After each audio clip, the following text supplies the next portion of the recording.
Welcome to the NorthField Podcast with Caleb Gordon. You can find out more about Caleb at www.calebgordon.com.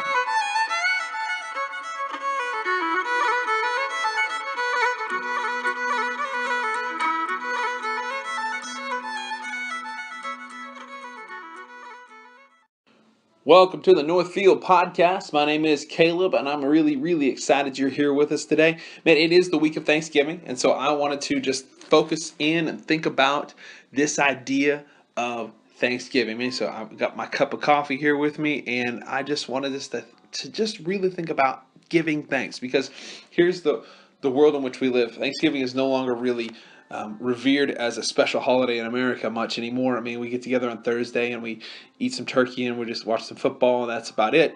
But I want us to think about this from a biblical perspective, because God gives us in His words, I mean, there's verse after verse after verse. I'm only going to take a couple here about giving thanks.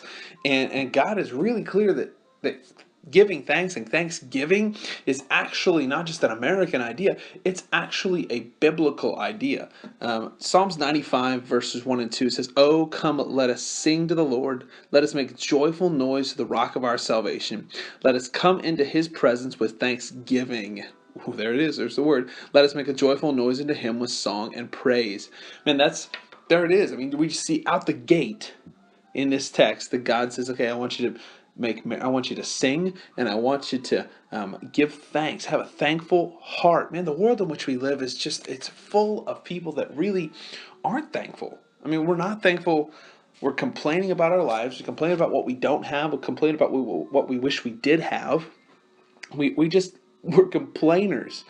And we just do it on a wholesale level. And it breaks my heart, because especially in the Christian world, especially for Christians, we should live in such a way. That it expresses a heart of gratitude. A heart of gratitude. What does that tell? Look at that. It says, "Let us come into His presence with thanksgiving." How many of us are coming into God's presence thankful for what we have? How many of us are coming into His presence complaining and, golly, God, life stinks and my life's rough right now? There may be patches of being rough in your life. You may be hungry. You might be down on your luck. You may not have as much money as you had last year. But man, this is the point where we have to look past where we presently are. We look to Jesus as the author and perfecter of our faith. He's the one who's carrying us to this next spot, the next step in our lives.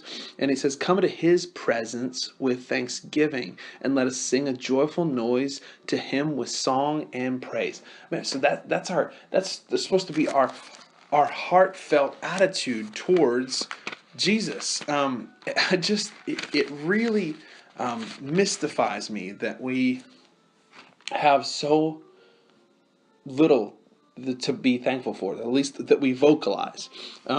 Psalms 107 says, "Oh, give thanks to the Lord, for He is good. For His steadfast love endures forever. Let the redeemed of the Lord say so." And I think we need to start saying so. I think we need to start talking about this. I think we need to continue to share and say, man, listen, it's not just one day a year where we sit around and we're thankful for what we have. Man, this should be a heart of gratitude. Should be something that we constantly walk in, constantly consider, constantly think about. Oh, give thanks to the Lord, for He is good. Let me ask you the question: has God been good to you this last year?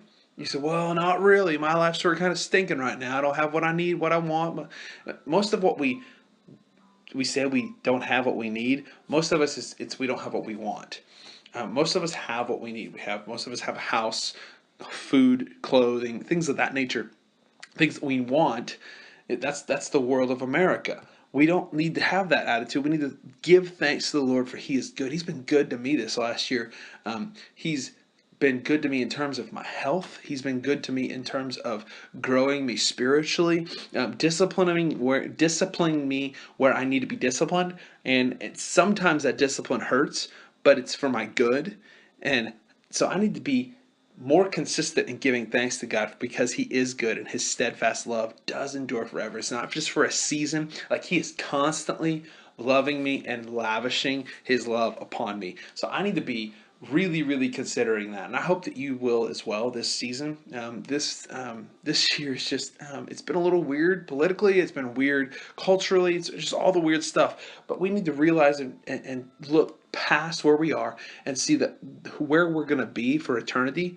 Our home is with Christ. And his love endures forever. And we need to be looking to that. We need to be looking to that even when even when we're walking through trials, even when we're struggling. Man, are you struggling right now? Because I can tell you right now, God's bigger than your struggle.